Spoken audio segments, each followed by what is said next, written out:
what I told them, Ben. And they weren't listening to me. I said, oh yeah, right, we may or may not know anything about sobriety. We may or may not. Hey, that's still up for debate, but we knew exactly where to go now, didn't we? Space. That's what I tried telling them bitches. I said, where should we go? Oh, we should be in space. Well, nobody's in space. What are you going to do there? I go, exactly, nobody's there. What a perfect spot to have a 12-step program. Nobody's there. No triggers. No nothing. Oh, how are you going to pay for it? How are you going to get there? Oh, none of that stuff looks like a big issue today now, does it? Well, hell no, it doesn't. Of course not. How many times you got to tell somebody, hey man, why don't you at least just listen to what I have to say about this whole subject matter? Just a little bit. Just work with me a little bit here. Yeah, now, it looks like a great idea, doesn't it? Yeah, that's right. No triggers, no nothing. Where would you rather go? Would you rather go down to Saturn, or would you rather go down the corner? Or now, you might have to go online, it looks like, for meetings. Yeah, well, I'm just here to tell you, man, you all missed the boat, bitches. We should be in space right now. Welcome, everyone, to Season 1, Episode 1 of Almost Sobes, and thank you so much for joining us. For those of you who listen to Skype Me in the Alley, you already know we've done a few episodes in the past under the umbrella of Almost Sobes, and due to recent events, we've decided to dedicate all of our time and attention to Almost Sobes and start taking our recovery seriously. Yes, we have. We both have been informed that unbeknownst to us, that we had relapsed, and that apparently we weren't taking the program seriously enough. So both Ben and I have decided to redouble our efforts, dedicate ourselves, and just to focus on one thing at a time, one step at a time, as it were. And so we're both on step 0, but it looks like we get to move on to step 1. Mm-hmm. Yeah, and like I said, I know a lot of you listened to Skype Me in the Alley, and we did some episodes called Almost Sobes, so we're just really focusing all of our energy on Almost Sobes now. For those of you who did listen, you heard me talk a lot about a sponsor who I actually fired named Trenchcoat Tom. So I have Trenchcoat Tom sponsoring me again. Brian's met a gentleman named Detox Dan, and we're just letting these men really guide us into recovery. And we're going to go through all 12 steps with the sponsor, and we're also going to go through all 12 steps on this podcast. So tonight's episode will be on step 1. Yeah, we're starting from the beginning. We feel like that's probably the best place to jump off at, as it were. That's what Detox Dan told me. He goes, don't think about anything else. Don't focus on anything else. I just really want you to do your best to concentrate on step 1.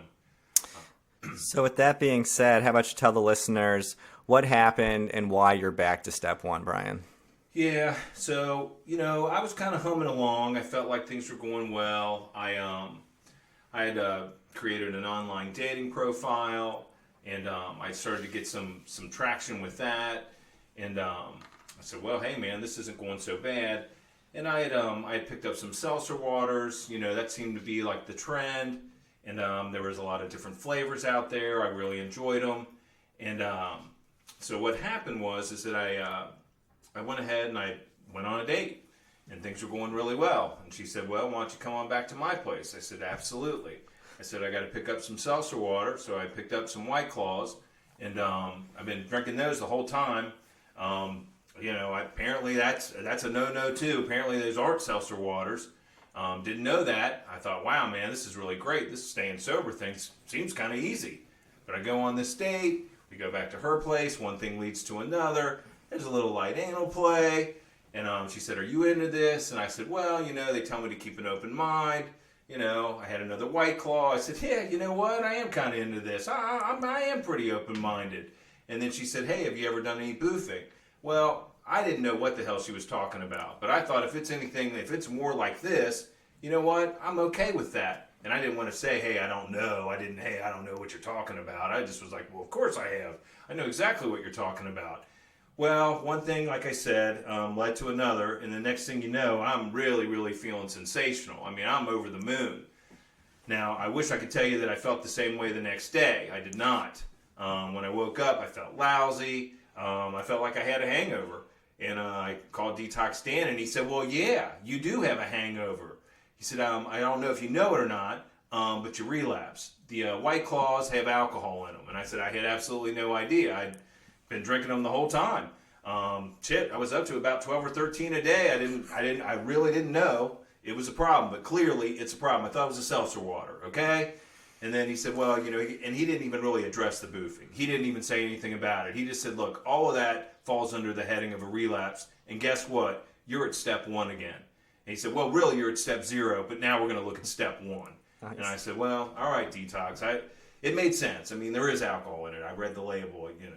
Hey, again, honest mistake. Honest mistake. And not that there's any good time to relapse. In a perfect world, neither Brian or myself will relapse, and none of our listeners in recovery will relapse. But that being said, I don't know. I can't help but think it's a God thing that we relapsed pretty much right around the same time. So, as a lot of listeners know, I've struggled with a lot of relapses in the past, but I was actually probably coming up on 6 weeks sober, which is a really just... It's a milestone. Yeah, a huge amount of time for myself. And anyways, I'm going to meetings every day. I'm hitting meetings multiple times a day. I'm looking for a lot of meetings close to my house. I found this LGBTQ meeting that was within walking distance from my house. And at first I just liked it because it was so close to my house. I could walk there and not having a license or a car. I was like, this is great. I don't have to ask for rides. And I don't know, the community there just really grew on me. And I wanted to be more a part of it. So... They embraced Ben. Yeah, they did. They really did. They made me feel welcome, and they seemed to take special attention in me. So, yeah, anyways, at first I started identifying as an ally, and that was cool, you know, for a week, but I still felt like, you know, an outsider looking in. And most people don't consider Ben an ally, but they did. Yeah, well, I did get some pushback from a couple men in the program. The women, not so much, but a lot of them told me that I'm stealing their thunder by identifying as an ally, and it's kind of like a man who identifies as a feminist. And, you know, I thought about it, and I was like, you know what, they're right. I kind of am stealing their thunder. And then I met this woman who identified as Q, which I always thought stood for queer, and she informed me it stands for questioning. So I was like, that's fantastic. I can identify as questioning. So I am now questioning my sexuality, and they completely embraced me. I no longer felt like an outsider looking in.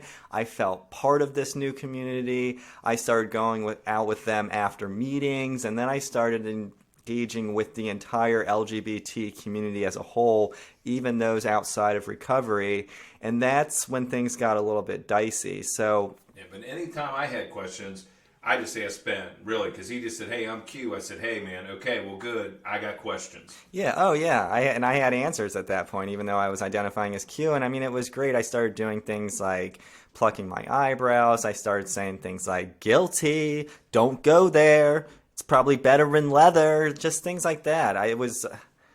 I don't know. I was more of an academic. I really felt like I had found my true self in that voice. I'll tell you that. Yeah, in that period of time. But I started, I don't know. I started going to a lot of these parties. One thing led to another, and I was at this party, and just like Brian, I had no idea what boofing was before going to this party, and I learned what it was. Yeah, I definitely learned what it was. So anyways, they're putting the funnel inside of me.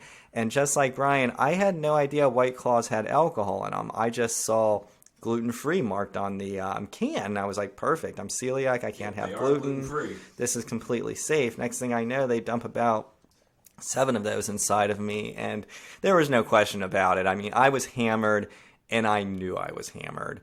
And one thing led to another. Next thing you know, it wasn't just alcohol in my relapse. So I start doing methamphetamines with my mom again. As some of our previous listeners know, my mom has been a huge trigger for me. She has caused numerous relapses. And in this time, I don't blame my mom for my relapse. She actually discouraged me from identifying as Q. She even threatened to disown me at one point when I identified as Q. So I don't blame her, but I do blame her for just always having methamphetamine on hand. Yeah, I could see that. I mean, that really is a big trigger. You know, there's no doubt about that. It's hard to overcome that. And I'm going to talk a lot about my relapse when I talk about step 1. But just like the Reader's Digest version, I got in quite a bit of trouble. So legal trouble mainly. Yeah. So a lot of consequences for Ben on the legal side, and on the emotional and spiritual side as well. Oh yeah. So, for those of our listeners who don't know, step one is we admitted we were powerless over alcohol, drugs, whatever our addiction is. We admitted we were powerless over it, and our lives have become unmanageable. Exactly. Thank you, Shotgun. So with that being said, I'm going to let Shotgun share a little bit about his experience with step one. Yeah, when it just comes to the powerlessness, me and Detox Dan talked about this, and he said, hey, well, so what's an example of you being powerless? And I said, well, I have a propensity, I like to wear a clown wig and get on my unicycle. And whenever that happens, I can't tell you what's going to happen. When I get on that unicycle, when I'm off to the races and I got my clown wig on and I'm going down the street, I may or may not make it back that night. I may or may not find myself at some strange, weird party. I may or may not find myself going off to the carnival for a couple of weeks. I really don't know.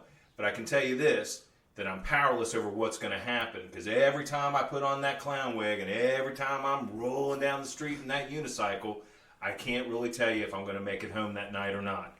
So that's certainly one of the things that I'm definitely powerless over. And I had some other things, I told him, I said, hey, look, man, I feel like I'm, up and down. I got mood swings. And I'm here to tell you, man, I'm hair trigger sometimes. Don't we know? Ben knows. He's seen it. There's been times that I can be super volatile. So I have mood swings. And I feel like, hey, I'm powerless over that. If you don't check in with me or you don't really know what's going on with me, it's like, hey, you might not want to talk to me on a certain day, because there's times that I get really, really pissed off. Well, if somebody would actually develop the Check My Temperature app that we discussed before, that would help with the mood swings a lot. Right. Well, that's where the whole idea came from. It's like, hey, man, that way you could check in, check my temperature, see how I'm doing, and then you would know how to approach me. Yeah, and I don't know if it would necessarily help with the mood swings, but it would definitely help with your reaction to people, because sometimes, you can get violent. Well, yeah, I can get violent, I can get volatile. It's like I said, and that app would keep everybody. It would keep me safe. It would keep you safe. We'd all be in a much better space. It would just make things easier for everybody. Not just for me, for everybody. Honestly. It's like, hey, how you doing today? Well, here, check the app. The app's already told you where I'm at. It's almost like a mood ring, but different. It just tells you what's going on with me as far as where my mood is. So it is kind of like a mood ring. Now that I think about it, now that I said that out loud, it's a lot like a mood ring. Jiminy Christmas. Man. And then there's other things. It's like if I hear certain like trance music and there's certain like K-pop music, there's certain songs, but I'll tell you what, I start hearing those and then the next thing you know, I don't know. I can't tell you what's going to happen. I really, I may find myself getting on a train going somewhere. I may find myself on a flight to Vegas. I may find myself at a rave.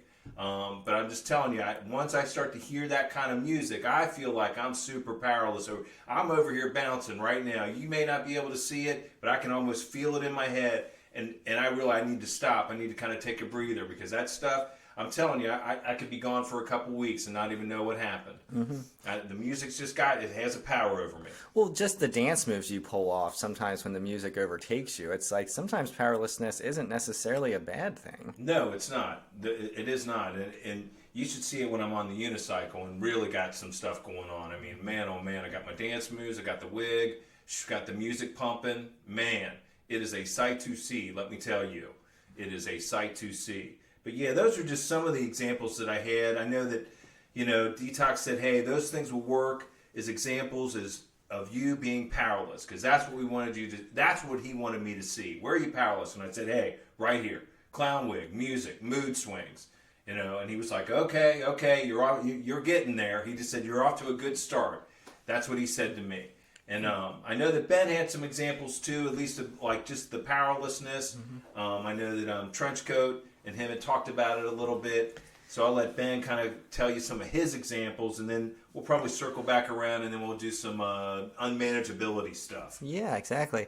So yeah, Trenchcoat Tom gave me definitions for powerlessness and unmanageability. So he told me powerlessness was having no choice, and unmanageability was having two or more choices and making the wrong choice. And he really... Whoa. Yeah, I mean, he really encouraged me to look at some choices, unmanageable choices that I made that ultimately led to powerlessness or my relapse. Lots of So, those. and he, since this isn't my first time going through the steps with Trenchcoat Tom, this isn't my first time in recovery. He wanted me to have all of my examples to do with my most recent relapse. So the first thing I came up with was the key parties. So I was going to a lot of key parties during my relapse. For those of you who don't know what key parties are, it's basically just like a house party, Yeah. but there's a bowl when you enter, and you have to drop your car keys in the bowl. And when I first went to one of these, I was just thinking I was putting my keys in the bowl because they didn't want anybody to drive home at the end of the night. I was Makes like, sense. Yeah, that's what I would have thought. but that's not what it is. So basically, what it is at the end of the night, somebody draws my keys out, and whoever takes my keys, that's who I'm taking home. Oh, whoa. Yeah, so I was completely powerless over who I was taking home or who was taking me home. That makes sense. Yeah, absolutely you are. Yeah, you clearly. And then obviously the unmanageability would be, especially once I knew what these were, even, deciding to go there, agreeing to put my keys in the bowl. Because the thing is like the crowd I was hanging out with, it wasn't always safe to go home with these people or take these people home with me. I bet, man. Yeah, I've seen some of the unsavory types you've been around. And much like Brian kind of mentioned K-pop, I got really super into K-pop during my most recent relapse. I found myself over in Japan. I was at the Burning Sun nightclub, and not only was I powerless over the music, but if some of you have read the news, I was completely powerless over the accusations that were thrown my way. Right. And I keep telling Ben, those are just accusations. That's all they are. And I was arrested. I was incarcerated. That's different. Yeah. While incarcerated, there's all kinds of things I was powerless over, as all of our listeners who have been incarcerated know. Some other parties I was attending, furry parties. My favorite outfit was a kangaroo, and I was completely powerless over who would jump in that pouch. Big fan of the pouch action. Big fan. Yeah, and I was at first too, but again, being powerless over who's jumping in there, it gets risky. It does. Oh yeah, I could see that. Yeah, I could see that I could see all kinds of things happening in that pouch. And speaking of furry parties, I got super into a thing called pet parties while I was out there. So, for those of you who don't know what pet parties are, they're basically orgies, but some people are designated as pets. So they're dressed up as dogs, cats, just like pets like household pets. Oh, okay. And then the pets are completely dominated at that point. Oh, wow. Yeah. Okay, so you're a dominated pet. Yeah, and you don't get to choose whether or not you're going to be the pet. So this was probably the first time in my life where I wasn't the dominant partner. That explains a lot of the motif going on in here. We're over at Ben's house, so that explains a lot of the motif. That explains a lot of the costumes, too. Now it's all starting to come together a little bit better. Yeah, that's what all these costumes are laying around for. Sure, it was all of my previous lifestyle. So, obviously, I was doing a lot of rainbow parties, which, I mean, I'm powerless over the color of my penis after the party. But that being said, I'm not too worried about that one. I plan on still engaging in those parties in sobriety. The last example I have is... So this is when I was in a Tijuana prison. And yes, this happened in the last relapse. I was incarcerated in both Japan and Tijuana. So I was just at a very low point in my life, and a cellmate had introduced me to a game called Sex Roulette. And much like Russian roulette, the game's fucking deadly. No doubt. It is, Sounds but like it. yeah, but I was just feeling so empty. I was just feeling so lost, so dead inside, just so alone. I just wanted to feel alive, and he told me about this game. And I was like, whatever, I'm playing. So basically what Sex Roulette is again, it's an orgy with one partner, and you don't know who that partner is HIV positive. Ooh, that is roulette. Mm-hmm. No doubt. No doubt. You were definitely at the bottom of the barrel. And I haven't even been tested since getting back to the United States. Quite frankly, I'm scared to get tested. I'm hoping through this process I eventually get the courage to go and get tested. Yeah, absolutely. Absolutely. That I would encourage you to do. There's no doubt. Yeah, you definitely. I didn't know that. I didn't know. Yeah, you and Trenchcoat have really been making some headway there, big time. Oh, Big yeah. time. There was, some of the things that Detox Dan and I talked about was just unmanageability. And I tried to explain to him. I said, I don't know how much you know about me, Dan. You're going to get to know a little bit more about me because, I like to go to these parties. Sometimes I'm invited. Sometimes I'm not. Sometimes I speak the language. Sometimes I don't. A lot of times what happens is I go to these parties and I don't speak the language, and the next thing you know, I'll be tied up, or I'll be tied up. I'll be blindfolded. I'll be in somebody's trunk, and all I've done is just nodded my head. I just was like, yeah. Well, you want to talk about being powerless? I'm powerless over the language. I'm powerless over what's going to happen next. And I'm powerless over on tying the winds or not. I can tell you that much for sure. And I can't tell you how many times I woke up in a basement, or I woke up at somebody's house, or I was in a trunk trying to get out, or I was in the back seat of somebody's car. I'm like, where the hell am I? I mean, I had countless times where that happened to me, and I'm like, hey, I didn't sign up for this. You know what I mean? Yeah. I didn't sign up to be blindfolded. Like, come on. What am I supposed to do here? How did this happen? I mean, I can't count the number of times where Brian's called me from the trunk of a car. And I mean, the story always starts out with they were speaking a language, I didn't understand it. And next thing you know, I'm tied up and I'm in the trunk of this car. And I mean, I've told him multiple times to get an iPhone so he can share his location with me and I can come to his rescue. But that's very true. Yeah. A lot of times, though, there's sometimes I can't call because I might have a gag in my mouth. They want, it's like, hey, what am I going to do now? Another perfect example of unmanageability and powerlessness. Yeah, and you don't get much. I mean, there's not a much stronger example of powerlessness than being tied up with a gag in your mouth. Yeah, no, that's a perfect example, and clearly I did not sign up for that. To me, it's kind of like, hey, this is also all kinds of unmanageable. All because I just wanted to go to a party, have a little bit of fun. Now, I may not have been invited. Like I said, I don't speak the language. That seems to be the biggest barrier. Yeah, and if we were to go back to Trenchcoat Tom's definition of unmanageability, having two or more choices and making the wrong choice, clearly the wrong choice Brian made was not taking Spanish seriously when he was in school. Absolutely. Should have.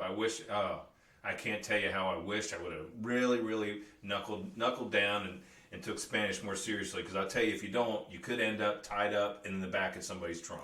Yeah, if Brian knew how to say something more than just yes in Spanish, sí, maybe he wouldn't get tied up and end up in basements, trunks of cars, etc., etc. Yeah, I feel like I needed to join the Navy just to learn how to untie some of these knots or learn how to be a nautical guy, because I'll tell you what, some of these knots are just sheer outrageous. Mm-hmm. But that is clearly unmanageable and clearly powerless, and to Detox, I just go by what Detox Dan says. He said that would suffice, that those examples were good. Now, one thing about unmanageability is, so we admit, our lives are unmanageable now. We can only hope that through this process, it's going to become more manageable. And the truth is I had an easier time identifying powerlessness than I did unmanageability. When Trenchcoat's like, my life's unmanageable, I'm like, I can't fucking tell. You know what I mean? It's like, I can't tell. Quite frankly, I think I should be in a management role. Well, yeah, I agree. I always thought that Ben kind of had his shit together, really. But what I keep thinking is that if it's unmanageable, they probably have a management course here. Mm-hmm. I'm like, which is what I'm looking forward to. I'm assuming that's step 2. Well, it has to be. It's like you got to get a new skill set. If you become a manager in anything, then you become a shareholder. You become a stockholder. You know what I mean? I'm like, I'm gonna have a stake in this. I'll be a stakeholder in the program. Because why? Because you're gonna give me these management skills. I can't tell you how many times I've walked in somewhere and I said, who's the manager? Where's the manager? Can I talk to the manager? And I can see myself easily coming out now, because if you're unmanageable, you got to teach me manageability. Sure, and like I said, like Trenchcoat's like, Ben, have you ever been in a position of management? I said, no, I haven't even held a job for more than 3 months, but quite frankly, I don't know why I'm not in a position of management. And then he had the goal to point out to me that I have 4 probation officers, 2 therapists, and my mother apparently is managing my life. Now, I just looked at it like they were helping me. They were assisting me. I didn't look at it like they were managing my life. Right, those are assistants. Mm-hmm, yeah, Trenchcoat asked me when the last time I did my laundry was. I said, never. I don't know how to do laundry. He said, when was the last time you packed a lunch for yourself? I was like, I don't know how to cook. Right. So in Trenchcoat's opinion, my mom is managing my life, and basically he thinks I'm going to get to the point where I'm not going to need these 4 probation officers, where I'm not going to need 2 therapists, where I'm not going to need my mom to provide me with a basement to live in. Boy, that's a lot of people to be cutting out of your life. Yeah, man. That's a lot of support. Yeah, quite frankly, I feel like if that was to happen, I'd be, more isolated than I am already. Right. Well, I keep thinking these better be great management courses, because I'll tell you what, I mean, that's a lot of support to cut out of your life. No, I was thinking the same thing. I mean, there's so many people that help me along the way that say, hey, don't do this. You got to do that. Meet me at this time. Hey, pee in this cup. Do this. And when that's going on, I'm thinking, well, okay, I know what to do, when to do it, how to do it. And, things just are humming along, and they're saying, oh, no, you're going to cut all that out. And I'm like, well, this better be one hell of a management course, because if not, I don't know. What am I going to do? I know I need the help. I can tell you that. But I'm ready for the management courses. They say I'm unmanageable. I'm like, well, great. Where's the management courses? Let's get on to it. I'm a WIP. I'm a work in progress. So as you guys can all hear, I'm sure...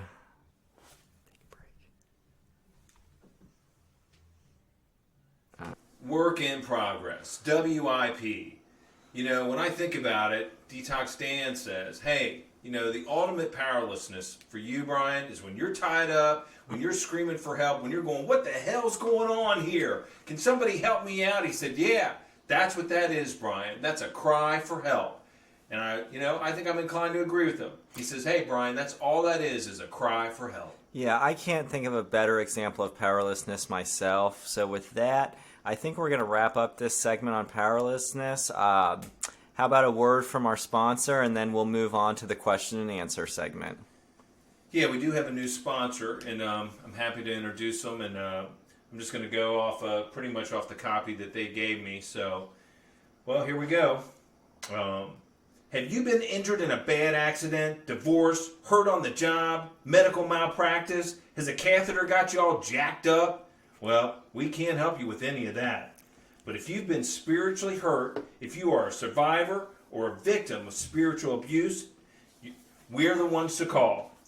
Have you been a victim of your rabbi, your priest, your televangelist, kids, grandkids, a bagger at Kroger's? Maybe someone in the club has done you wrong? Well, you don't have to suffer any longer. Your trauma does have a dollar amount. No cases are too random or arbitrary for us to accept. So please call 1-800-444-HURT. Jebediah & Sons at Law, 1-800-444-HURT. I'm so excited about this new sponsor, Shotgun.